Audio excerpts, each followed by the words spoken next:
Okay, అందరికి వందనాలు. మత్తయి సువార్త 19 అధ్యాయము 4 నుండి 6 వరకు చదవండి. మత్తయి సువార్త.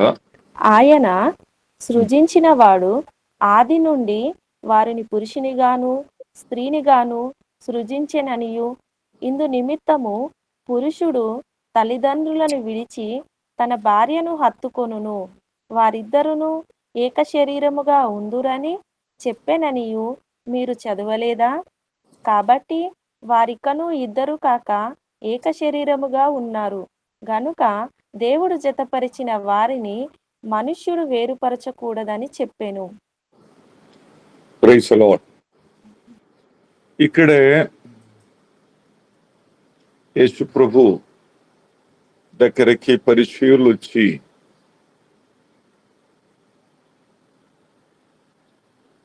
ఏ కారణము భార్యని వదిలేయడానికి ఏం చెయ్యాలి, కారణం ఏమి? 3వ వచనం చదువుమా ఒకసారి.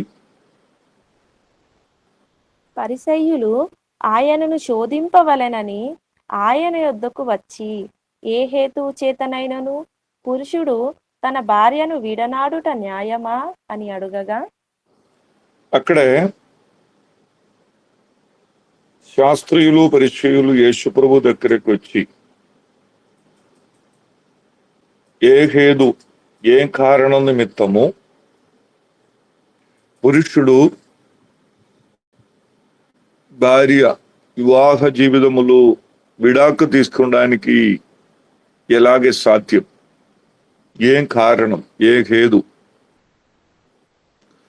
కుటుంబ జీవితం, వివాహ జీవితం గురించి ఉన్న దేవుని ప్రమాణమే మనం అక్కడే చూస్తున్నది. స్పష్టముగా వివాహ జీవితం గురించి పరిశుద్ధ గ్రంథములు 4 స్థలములు స్పష్టముగా రాయబడి ఉంది. అందులో ఒకటి యేసు ప్రభు బోధ, ఉపదేశం, టీచింగ్ మనం ఇక్కడే చూసినది. ఏం కారణము, ఏం హేతు? చాలా మంది వివాహ జీవితంలోనికి ప్రవేశించి ఇప్పుడు చిన్న విషయం ఏదైనా వచ్చినా అప్పుడే విడాకు తీసుకోవడానికి ఆలోచన చేసి, ఆమెను నచ్చలేదు, ఆయన నచ్చలేదు, ఆయన అలాగనే, ఆమె ఇలాగనే, నేను ఆలోచన చేస్తుంది, ఉద్దేశించది, ఆశించది ఇలాంటి భర్త కాదు, ఇలాంటి భార్య కాదు, నాకేమో సంతోషము లేదు, ఏదో చిన్న చిన్న కారణాలు, బోరబలన చిన్న సమస్యలు ఊది ఊది ఊది పెద్దగా చేసి కుటుంబ జీవితములు, సమాధానము, సంతోషము లేని కుటుంబము చాలా మంది ఉన్నాయి. చాలా మంది ఏదైనా ఒక కారణము చెప్పి విడాకు తీసుకున్న క్రైస్తవులు సంఖ్య ఇప్పుడు ఎక్కువ పెరిగింది. ఇది 2 సంవత్సరాలు అయింది, ఆమెకి పిల్లలు పుట్టలేదు, అది కోసం నాకొద్దు, ఆయన మంచి స్వభావం కాదు, ఆయన అలాగే ఇలాగే, ఏదో ఒక కారణం. పరిచయులు వచ్చి యేసు ప్రభుతో అడిగినది, ఏం హేతు, ఏం కారణం నిమిత్తం భార్యనే వదిలేయడానికి సాధ్యం? కానీ అప్పుడు యేసు ప్రభు చెప్పబడిన విషయము, వారిని సృష్టించినది దేవుడు, పురుషుడుగాను స్త్రీగాను వారిని సృష్టించారు. దేవుడు సృష్టించింది అలాగనే. అందు నిమిత్తము మనిషిని చెప్పిన పురుషుడు తన తల్లిగారిని విడిచి భార్యని కత్తుకును, వారిద్దరు ఒక్క శరీరముగా. వివాహ జీవితం గురించి యేసు ప్రభు చెప్పిన మాట అది. అందువలన దేవుడు వారిని ఒక కుటుంబముగా, ఒక శరీరముగా దేవుడు మార్చిన నిమిత్తము దేవుడు జతపరిచి వారిని మనుషులు వేర్పరచకూడదు. ఇదే ప్రమాణం. కానీ సంతోషముతో సమాధానముతో బ్రతికడానికి చాలా మందికి తెలియదు. డబ్బు చూసి లేదా సౌందర్యం చూసి, ఉద్యోగం చూసి వివాహం చేశారు. తర్వాత కొన్ని రోజుల తర్వాత బయటికి సౌందర్యం ఉంది, లోపల ఏ సౌందర్యం లేదు. బయటికి మంచు తెల్ల కలర్ ఉన్నాయి, లోపల అన్ని నల్ల కలరే. చూసినప్పుడు మంచిగా నవ్వునున్నాయి, కానీ కోపం ఎక్కువ. ఏదో కారణం నిమిత్తము చాలా మంది కుటుంబ జీవితము పాడైపోవును. అర్థం చేసుకోండి. ఒక స్త్రీగాను పురుషునుగాను వారిని దేవుడు జతపరిచిన నిమిత్తము ఏదైనా ఒక కారణము హేదు చెప్పి వారిని విడాకు తీసుకోవడానికి ప్రమాణము క్రైస్తవ జీవితములు లేదు. దేవుడు జతపరిచిన వారిని మనుషులు వేర్పరచకూడదు. అది దేవుని ప్రమాణమే. పంచాయతీ పెట్టి లేదా కోర్టులు వెళ్ళి ఏదైనా కారణము చెప్పి విడాకు తీసుకోవడానికి అది ప్రమాణం కాదు. మరణం ఇద్దరిని వేర్పరిచిన వరకు వారు బ్రతకాలి. అది కష్టమైన, దుఃఖమైన, శ్రమలైన, బాధ అయినా, ఎటువంటి సమస్యలైనా, నాకు అబ్బాయిని నచ్చలేదు, అమ్మాయిని నచ్చలేదు అని చెప్పి విడాకు తీసుకోవడానికి పరిశుద్ధ గ్రంథములు ప్రమాణము ఏమీ లేదు. ఒకే ఒక్క కారణం నిమిత్తం. పాత నిబంధన కాలములో మోస ప్రమాణం ఇచ్చారు భార్య విడాకు తీసుకోవడానికి. అప్పుడు యేసు ప్రభు చెప్పిన ఏం తెలుసా? 8 వాక్యం ఒకసారి చదవండి. 7:8. అందుకు వారు, అలాగైతే పరిత్యాగ పత్రికనిచ్చి ఆమెను విడనాడుమని మోషే ఎందుకు ఆజ్ఞాపించెనని వారాయనను అడగగా, ఆయన, మీ హృదయ కాఠిన్యమును బట్టి మీ భార్యలను విడనాడ మోషే సెలవిచ్చెను గాని ఆది నుండి అలాగూ జరగలేదు. ఆది నుండి అలాగే జరగలేదు. దేవుడు ప్రమాణములు ఆది నుండి వివాహము, ఏదెన్ తోటము నుండి దేవుడు వివాహము, మొట్టమొదటిగా వివాహం దేవుడు నడిపించారు. విడాకు తీసుకోవడానికి కాదు, మీ హృదయ కాఠిన్యం నిమిత్తమే. ఒక పత్రము రాసి వదిలేయండి అని మోస చెప్పింది, హృదయ కాఠిన్యం నిమిత్తం. తర్వాత యేసు ప్రభు కొత్త నిబంధనలు ప్రమాణం ఇచ్చును, వ్యభిచారము 9 వచనం చదువుమా. మరియు వ్యభిచారము నిమిత్తమే తప్ప తన భార్యను విడనాడి మరి ఒకతిని పెళ్లి కొనువాడు వ్యభిచారము చేయుచున్నాడనియు విడనాడబడిన దానిని మీతో పెళ్లి మీతో చెప్పుచున్నానని వారితో అనేను. కొత్త నిబంధన ప్రమాణ ప్రకారం విడాకు తీసుకోవడానికి, డైవోర్స్ చేయడానికి ఉన్న ప్రమాణం వ్యభిచారం నిమిత్తమే. వేరే ఏ కారణం నిమిత్తము భార్యని వదిలేయడానికి ప్రమాణం లేదు. వ్యభిచార స్త్రీగా బ్రతుకును, అది అర్థమైంది. ఒకసారి తప్పు చేశారు, ఒకసారి భర్తకి ఎవరికి ఏదైనా తెలుసుకొను, కానీ పశ్చాత్తాపడి మారు మనసు పొంది మరలా పాపం విడిచిపెట్టి దేవునితో భర్తతో కూడా బ్రతికడానికి ఆశపడిన వాడు ఏ పాపం చేసినా దేవుడు క్షమిస్తాడు. దేవుడు క్షమిస్తాడు అని చెప్పి పాపం చెయ్యడానికి కాదు దేవుడు ప్రమాణం ఇచ్చింది. ఏదైనా ఒక బలహీన సమయములు, ఏదైనా ఒక కారణములు, మన పూర్వము కాదు, అలాగే ఒక జీవితములో ఏదైనా మనిషి జీవితములో ఒక పాపం జరిగినా దేవుడు క్షమిస్తాడు. కొంతమంది అది కాదు, దేవుడు క్షమిస్తాడు అని చెప్పి మనపూర్వంగా పాపం చేసిన అది క్షమ లేదు. తెలుసుకున్న నిమిత్తము పాపం చేసిన క్షమ దొరకలేదు.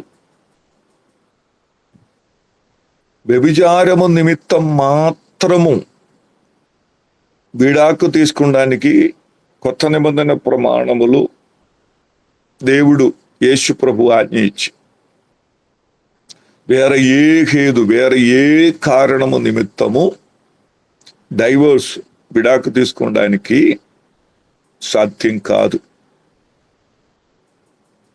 ఇప్పుడు సంఘములు జరిగినది అలా కాదు. ఏదో కారణము, దేవుని ప్రమాణం ప్రకారం కాదు.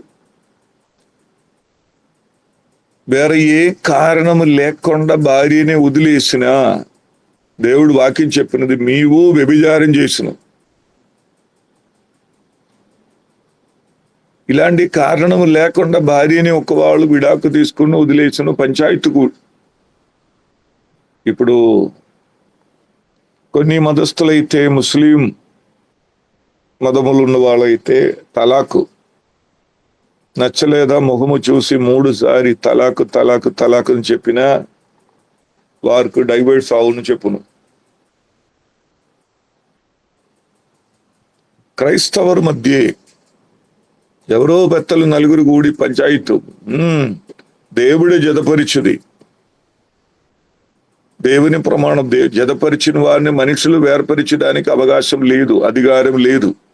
ప్రసంగమైతే ఆ ఒక కారణము చొల్లి మాత్రము విడాకు తీసుకోవడానికి కారణం. కానీ అది లేకుండా ఏదో కారణము చెప్పి, అబద్ధం చెప్పి, నచ్చలేని నిమిత్తము భార్యని వదిలేసిన విడాకు తీసుకున్న ఏం జరిగింది తెలుసా? అలాంటి వారు ఒక ఆమెను వదిలేసి ఇంకొక ఆమెను వివాహం చేసిన మీ వ్యభిచారము చేసును. భార్య ఉన్నప్పుడు, భర్త ఉన్నప్పుడు ఆయన వదిలేసి, ఆయన 2 గ్రామం అవతల ఉన్నాయి, లేదా ఆయన ఇంకొక జిల్లాలు ఉన్నాయి, అప్పుడు ఇంకొక ఆమెను వివాహం చేసి, లేదా ఇంకొక ఆయన వివాహం చేసి మీ బ్రతుకునైతే వ్యభిచారం చేసును దేవుడు చెప్పినది. అది ఘోరమైన పాపం. ఒకవాళ్ళు విడాకు తీసుకున్న తర్వాత అలాంటి ఒకవాళ్ళు అక్కడ నుండి విడాకు తీసుకుని, ఇక్కడ నుండి విడాకు తీసుకుని తిరిగిన వాళ్ళని వివాహం చేసిన, విడాకు తీసుకున్న వాళ్ళు వ్యభిచారం చేసిన, వివాహం చేసిన వాళ్ళు వ్యభిచారం చేసిన. దేవుని వాక్య ప్రకారం వదిలేయడానికి ప్రమాణం లేదు. వదిలేసి ఇంకొక ఆయన అయినా, ఇంకొక పురుషునైనా, ఇంకొక స్త్రీని అయినా వివాహం చేయడానికి ప్రమాణం లేదు. మరణం ఇద్దరిని వేర్పరిచిన వరకు కష్టమైన, దుఃఖమైన, బాధైన, శ్రమలైన బ్రతకాలి. అప్పుడు మనం ఆలోచన చేస్తూ, ఏం పాస్టర్ గారు, భర్త బాగా తాగుబోతూ కుటుంబం మంచిగా చూసుకోలేదు,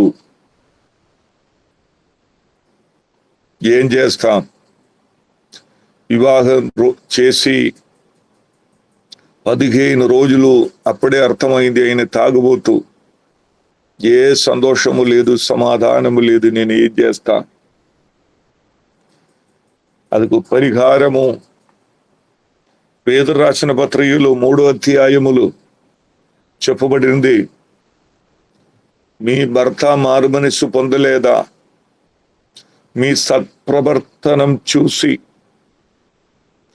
వారు రక్షణ పొందడానికి, మారుమనస్సు పొందడానికి ఆయన ముందు మీ సత్క్రియలు, సత్ప్రవర్తనముతో మీ బ్రతకాలి. అప్పుడు ఆయన వాక్యం లేకుండా మారు మనసు పొందారు. అదే దేవుని ప్రమాణం. లేదా నీకు నచ్చలేదు అని చెప్పి వదిలేయడానికి ప్రమాణం లేదు. వివాహத்துக்கு ముందు 10 సారి 20 సారి ఆలోచన చేసినా పర్లేదు. ఉపవసించి ప్రార్థన చేసుకోవాలి, మంచిగా వెదువుకోవాలి, మంచిగా ప్రార్థన చేసుకోవాలి. దేవుడు మీ హృదయములో ప్రేరణ ఇచ్చిన వివాహం చేసుకోవాలి. వివాహమైన తర్వాత ఏ హేతు, ఏ కారణ నిమిత్తము భార్యని వదిలేయడానికి ప్రమాణం లేదు. ఇంకొక చోట అవిశ్వాసి అయి భర్త మీతో కూడా బ్రతకడానికి కోరుచున్నైతే ఆయన వదిలేయకూడదు. అవిశ్వాసి అయ్యే భార్య మీతో కూడా బ్రతకడానికి ఆశపడినైతే ఆమెను వదిలేయకూడదు. మీ విశ్వాసి అయింది, ఆమె అవిశ్వాసి. ఇంకా అవిశ్వాసిని నాకొద్దు, ఆమె ఇదివరకు మారుమనసు పొందలేదు. నేను విశ్వాసి, నేను పరిశుద్ధుడు, ఆమె ఇదివరకు మారుమనసు పొందలేదు, అందుకోసం ఆమెనే వదిలేస్తాం. సాధ్యం కాదు.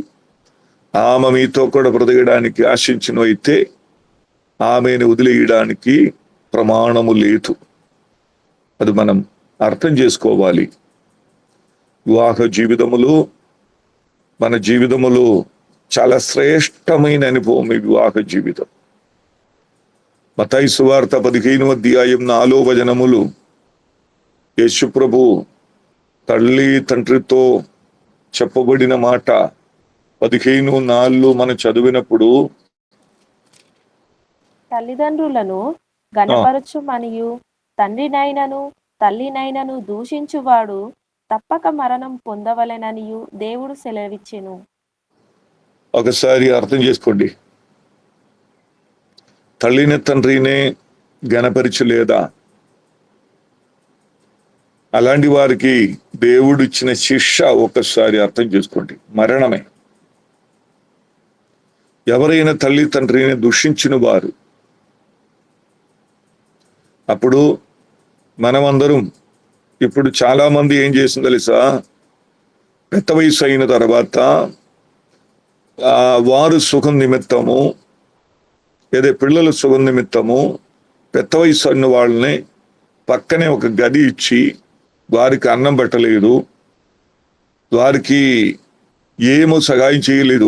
ఇంకా మీవైతే మీ బ్రతుకో, ఒక గది మీకే, నాకు మీకు అన్నం పెట్టడానికి సాధ్యం కాదు. ఏమి ఇదివరకు ఆ తల్లిదండ్రులు ఈ అబ్బాయిని పోషించి బ్రతికి వివాహం అయిపోయి 2 సంవత్సరాలు అయినప్పుడు ఆ ఇంటికి వచ్చిన అమ్మాయికి నాన్నగారికి తల్లిగారికి అన్నం పెట్టడానికి ఇష్టం లేదు. అందువలన అక్కడ సమస్యలు ప్రారంభమై వారిని ఒక గది, వాకి మిగిలిన పెద్ద ఇల్లు ఈ అబ్బాయి అమ్మాయికి. అలాగే సమస్యలు ఉన్నాయి ఇంటిలో.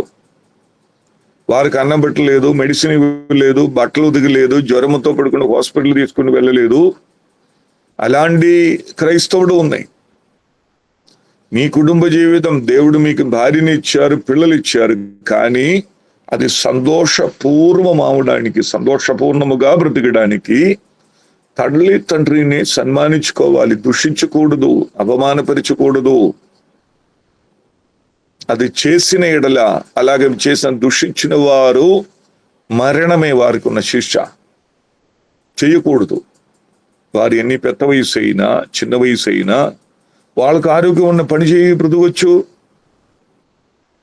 ఇదివరకు వారు పని చేసి బ్రతికిది. మీకు ఒక భార్యను దొరికిన తర్వాత తల్లిదండ్రిని మీ అవమానపరచకూడదు. దాన్ని ప్రేమించుకోవాలి, సన్మానించుకోవాలి.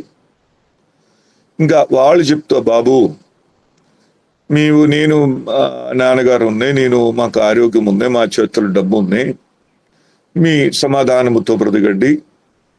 ఇంకా ఇక్కడే ఈ గదిలు నేను నాన్నగారి బ్రతిక, మీకు ఇబ్బంది ఏమి లేదు. అలాగే నాన్నగారి తల్లిగారి స్వయము చెప్పి వారు అక్కడ సపరేట్ అలాగ బ్రతికిన కాదు, నీవు సపరేట్ చేయడానికి ప్రయత్నం చేయకూడదు. నీవు చేయడానికి వారు అక్కడ అన్నం తిని ఉన్నాయా, వారికి ఆస్తి ఉన్నాయా, వారు పనికి వెళ్ళి ఉన్నాయా, వారి చేతులు డబ్బులు ఉన్నాయో, మీ చేతులు అన్నీ ఉన్నప్పుడు పక్కన ఉన్న మీ నాన్నగారిని తల్లిగారిని చూడలేదు, వారికి అన్నం పెట్టలేదు, వారికి ఏమి సహాయం చెయ్యకుండా అది ఏది కొత్త ఆమె ఇంటిలోనికి వచ్చిన తర్వాత ఆమె ఏదో చెప్పి చెప్పి చెప్పి మీ నాన్నగారిని తల్లిగారిని మీ వదిలేయకూడదు, సన్మానించుకోవాలి, దూషించకూడదు, అవమానపరచకూడదు. అది మరణకరమైన పాపమును దేవుని వాక్యం సెలవిచ్చింది. అప్పుడే మీ తల్లిదండ్రిని బహుమానించినప్పుడు, సన్మానించినప్పుడు మీ కుటుంబ జీవితం ఇంకా సంతోషం అవుతాయి. లూకా సువార్త 18 అధ్యాయం 16 వచనములు అక్కడే చెప్పబడిన మాట, పిల్లలతో కూడా వారిని ఎలాగ పలకరించాలి, ఏం చెయ్యాలి. 18 అధ్యాయము 16 వచనం. అయితే యేసు వారిని తన యొద్దకు పిలిచి, చిన్న బిడ్డలను ఆటంకపరచక వారిని నా యొద్దకు రానియుడి, దేవుని రాజ్యం ఈలాటి వారిది. అక్కడ చెప్పినది, పిల్లల్ని నీవు మంచిగా, మీకు దేవుడు గర్భబలం ఇచ్చిన ఆ పిల్లల్ని మంచిగా ప్రేమించుకోవాలి. పిల్లల్ని చాలా మంది వారి సుఖం కోసం ఎక్కడికో పంపించు. 4 వయసు ఉన్నప్పుడే హాస్టల్ పంపించడానికి సాధ్యమైతే అక్కడికి పంపించు. పిల్లలు పేరెంట్స్తో కూడా బ్రతకాలి. వారికి మంచి మాదిరి చెప్పి, ప్రార్థనలు, ఆత్మీయ అనుభవములు అన్ని చెప్పి పంపించడానికి తల్లిదండ్రులతో కూడా పిల్లలు బ్రతకాలి, దూరపరచకూడదు. ఎల్లప్పుడూ మంచిది అది. లేదా హాస్టల్ పంపించాం, అక్కడ ఆరాధన లేదు, అక్కడ ప్రార్థన లేదు, లేదా అక్కడ ఉన్న ఫ్రెండ్స్ చర్చికి వెళ్ళిన వాడు కాదు, ప్రార్థన ఉన్నవాళ్ళు కాదు, అన్ని చెడు అలబట్టి అన్ని నేర్పించుకొని తర్వాత 10 క్లాస్ అయిపోయింది, ఇంటర్ అయిపోయింది, డిగ్రీకి అయిపోయింది, నాన్నగారి తల్లిగారు ఎవరిని పిల్లలకు పూర్తిగా తెలియదు. ఏదో డబ్బు ఇచ్చిన ఒక వ్యక్తి, లేదా బట్టలు ఇచ్చిన వ్యక్తి అందే, హాస్టల్ ఫీజు కట్టుకున్న ఒక వ్యక్తి అందే. అలా కాదు. భక్తియు భయము నేర్పించడానికి మీకు 1, 2, 3 పిల్లలు దేవుడిచ్చిన ఆ పిల్లలు మీ దగ్గర ఉండాలి. పొద్దునే స్కూల్, కాలేజీ వెళ్ళి సాయంత్రం మీ ఇంటికాడికి రావాలి. ఆ క్రమముగా ఉండాలి. మంచి క్రమశిక్షణ, మంచిగా వారిని ప్రేమించి మంచిగా నడిపించడానికి అన్ని మనం ఏం చేసుకోవాలి. మీ పిల్లలు అప్పుడు తల్లిదండ్రిని మీ బహుమానించుకోవాలి, సన్మానించుకోవాలి. పిల్లల్ని మంచిగా ప్రేమించి క్రమశిక్షణలు పెంచుకోవాలి. అలాగే ఏదైనా తప్పు కార్యము ఎవరైనా జీవితములు జరిగిన వారితో క్షమించాలి, వారిని ప్రేమించాలి. లేదా ఈ వివాహ జీవితం సంతోషముగా ముందుకు వెళ్ళలేదు, మీ సుఖం మాత్రము మీ చూసుకునినా మీకు సంతోషముగా బ్రతకడానికి సాధ్యం కాదు. వివాహ జీవితం సంతోషముగా వెళ్ళడానికి దేవుని ప్రమాణం పాటించుకోవాలి. మీ పేరెంట్స్ని మీ సన్మానించుకోవాలి, వారిని దూషించి వారితో గొడవ చేయకూడదు. మీ పిల్లల్ని ప్రేమించుకోవాలి. ఇంకా ఎఫెసీ పత్రికలో చెప్పబడిన మాట 6వ అధ్యాయం 1-2 వాక్యములు చదివినప్పుడు, ఆ 2వ వాక్యం చదివినప్పుడు అక్కడ ఉన్నాయి. మీ పత్యోపది 2వ వాక్యం చదువు. నీకు మేలు కలుగునట్లు నీ తండ్రిని తల్లిని సన్మానింపుము, అప్పుడు నీవు భూమి మీద దీర్ఘాయుష్మంతుడవగుదువు. కిందకి చదువు. ఇది వాగ్దానముతో కూడిన ఆజ్ఞలలో మొదటిది. తండ్రులారా, మీ పిల్లలకు కోపము రేపక ప్రభువు యొక్క శిక్షలోను బాధలోను వారిని పెంచుడి, బోధలోను పెంచుడి. అప్పుడే తండ్రితో చెప్పిన విషయం, పిల్లలకు కోపము రేపక ప్రభువులందు శిక్షలోను బోధలోను వారిని పెంచుడి. పిల్లల్ని శిక్షించడానికి ప్రభువునందు క్రమశిక్షణ, బోధించడానికి తల్లిగారికి నాన్నగారికి బాధ్యత ఉన్నాయి. వారు తప్పు చేసినా క్షమించాలి, మరి ఒకసారి తప్పు కొనసాగించిన వారు ప్రభు శిక్షణలోని వారిని శిక్షించాలి. కానీ పిల్లలకు కోపం రేపకూడదు, ఉపదేశించాలి. ఈ కార్యము చెయ్యలేదా మీ పిల్లలు, వారు ఇష్టానుసారంగా ఇంకా ఒక నాన్నగారు మా దగ్గరికి వచ్చి అడిగారు, పాస్టర్ గారు నేను తప్పు చేశారు, నాకు ఎక్కువ చదువు లేదు, పిల్లలు మంచి చదువు ఉండాలి నా ఆలోచన చేసి. ఆయన 10 క్లాసు వరకు ఇక్కడే, తర్వాత నేను ఇంటర్ ఫస్ట్ సెకండ్ విజయవాడ ఒక పెద్ద కాలేజీలు పంపించారు, ఇంటర్ ఫస్ట్ సెకండ్. అక్కడ తర్వాత డిగ్రీకి ఐషాగులు ఒక కాలేజీలు 3 సంవత్సరాలు. ఈ 5 సంవత్సరాలు నేను పంపించి సంవత్సరాలకు 1,25,000కి హాస్టలు కాలేజ్ ఫీజు. మా బాబు మంచి చదివి ఒక గవర్నమెంట్ ఉద్యోగి ఏదైనా సంపాదించి నేను వృత్తాభివృత్తులు ఉన్నప్పుడు నన్ను పోషించు, అది కోసం అలాగే చేసి. అమ్మాయికి నేను అలాగే చేయలేదు. అమ్మాయి దగ్గర ఉన్న గవర్నమెంట్ స్కూల్ వెళ్ళారు, చదివారు. పొద్దునే వెళ్ళి సాయంత్రం ఇంటికి వచ్చి నాతో కూడా ప్రార్థనకి వచ్చి సంఘములు వెళ్ళి ప్రార్థన చేసి పాటలు పాడి ఉపదేశము బోధయు అన్ని నేర్చుకుని అనుదీనము కష్టము దుఃఖము అన్ని తెలుసుకొని మా ఇంట్లో బ్రతికారు. కానీ చదువు గవర్నమెంట్ స్కూల్. ఆ అమ్మాయి స్పిరిచువల్గా నాన్నగారికి తల్లిగారు మంచి విధేయతులుగా బ్రతికి అమ్మాయిని వివాహం చేసి పంపించారు. అబ్బాయిని ఏం చేశారు, ఆయన మంచి చదువు కావాలి, మంచి ఉద్యోగం సంపాదించుకోవాలి అని చెప్పి సంవత్సరాలకు 1,25,000 ఖర్చు పెట్టి ఇంటర్ నుండి ఇంటరు వెళ్ళిన వరకు చర్చిలో వస్తున్న వాళ్ళు, ట్రమ్ము కొట్టిన వాళ్ళు, పాస్టర్ గారితో పరిచయం చేసిన వాళ్ళు, ఇదేం సహవాసం లేకుండా హాస్టల్లో ఇంటర్ ఫస్ట్ సెకండ్ తర్వాత డిగ్రీ 5 సంవత్సరాలు ఇంటిలో నుండి ఆరాధన లేదు, ప్రార్థన లేదు, గెద్దింపు లేదు, క్రమశిక్షణ లేదు, చదువు చదువు చదువు అని చెప్పి పంపించి ఇప్పుడు 5 సంవత్సరాలు ఇంటర్ డిగ్రీ చదివి ఇంటికి తిరిగి వచ్చినప్పుడు నాన్నగారికి అర్థం అవును, అబ్బో ఆయన తాగుబోతుగా మారిపోయింది. హాస్టల్లో ఉన్న పిల్లలతో కూడా కలిసి తాగడానికి ప్రారంభం. ఎప్పుడు తెలియదు హాస్టల్లో ఉన్న దూరం ఉన్నాయి. నాన్న అన్ని బాగానే ఉన్నాయని చెప్తారు. నేను తప్పు చేశారు పాస్టర్ గారు, మా అమ్మాయి నాతో కూడా చర్చకు ప్రార్థనకు వచ్చి ఆమె మంచి స్వభావము, మారు మనసు, రక్షణ.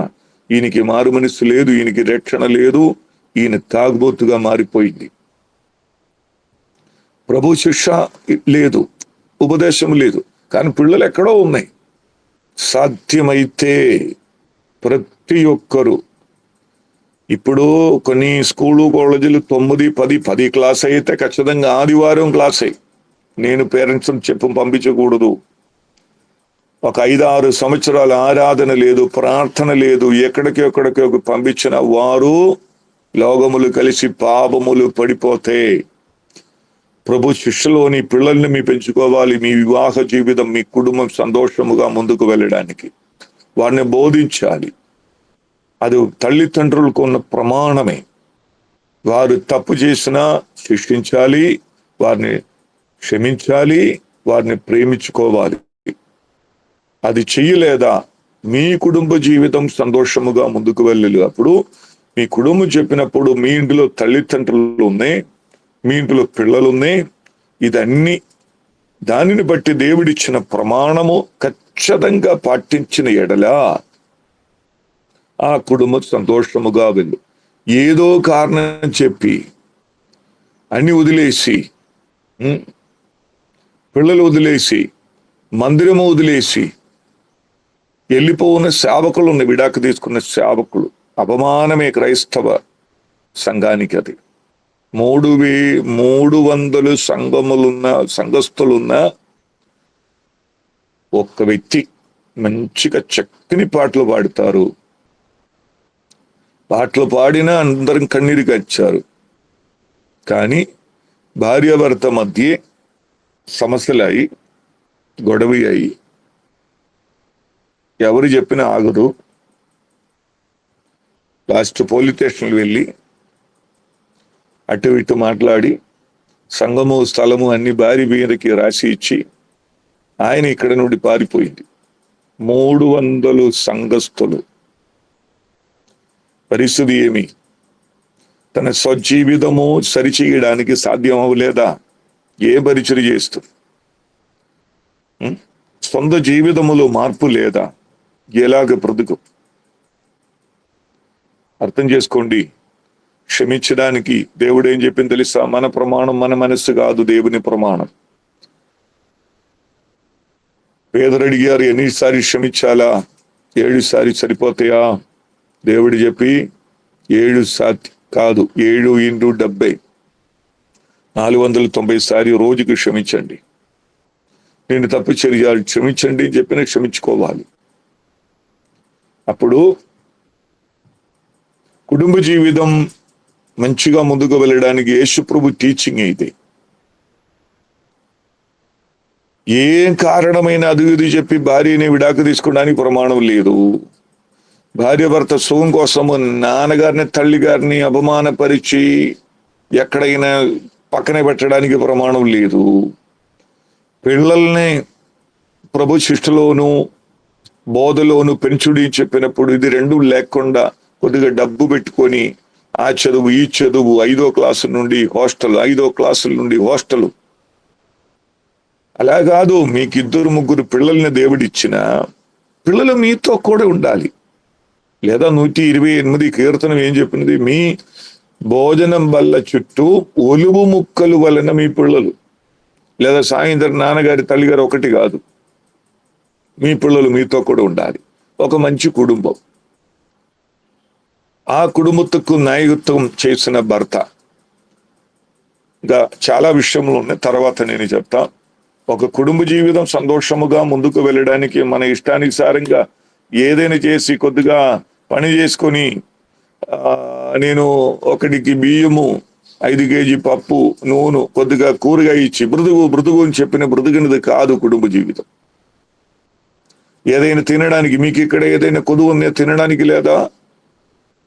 కట్టుకోవడానికి బట్టలు లేదా? తినేందుకు మీకు ఇక్కడే? అది కాదు జీవితం చెప్పినది. ఏదైనా తినడానికి ధరించడానికి వస్త్రం మాత్రము కాదు, సంతోషకరమైన అనుభవం. అది ప్రమాణం పాటించిన ఎడల అది. అందువలన చాలా యవనస్తుడు, చాలా మంది చిన్న విషయము నిమిత్తము విడాకు తీసుకోవడానికి ఆలోచన చేస్తున్నాం. దేవుని సన్నిధిలో తప్పు, ఎవ్వరూ అలాగ చేయకూడదు.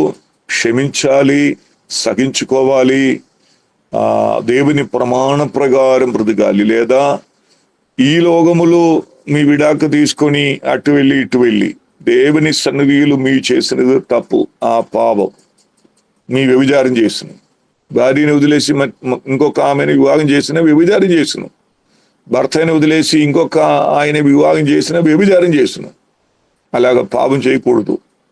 మనము దేవుని సన్నిధిలో ప్రార్థన చేసుకొని యేసుప్రభు టీచింగ్, పౌలు గారి టీచింగ్ ఉన్నాయి, నేను తర్వాత చెప్తా. అది ఒకరోజు మన జీవితం సంతోషముగా ముందుకు వెళ్ళడానికి ప్రమాణం పాటించిన ఎడల దేవుడు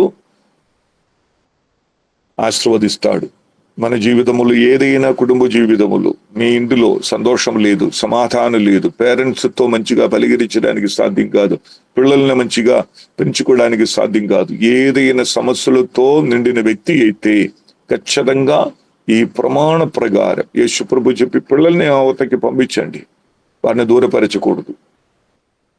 అలాగే అన్ని సరి చేసుకొని మనం బ్రతకాలి. అప్పుడే ఊర్లు గ్రామములు మంచి మాదిరి కలిగిన కుటుంబముగా మనం మారింది. మనకు మాదిరి ఉండాలి. లేదా మనకి ఎలాగ బ్రతుకు? మనకు మాదిరి లేదా? క్రైస్తవుని చెప్పిన మాదిరి కలిగి బ్రతకాలి. అప్పుడే మనకు సంతోషము, ఆనందము. ఈ మాట ద్వారా దేవుడు మనమందరిని బలపరిచును గాక. ఆమేన్. ప్రైజ్ లార్డ్ అండి. వాక్యం కొరకు ఒకరు ప్రేయర్ చేయండి.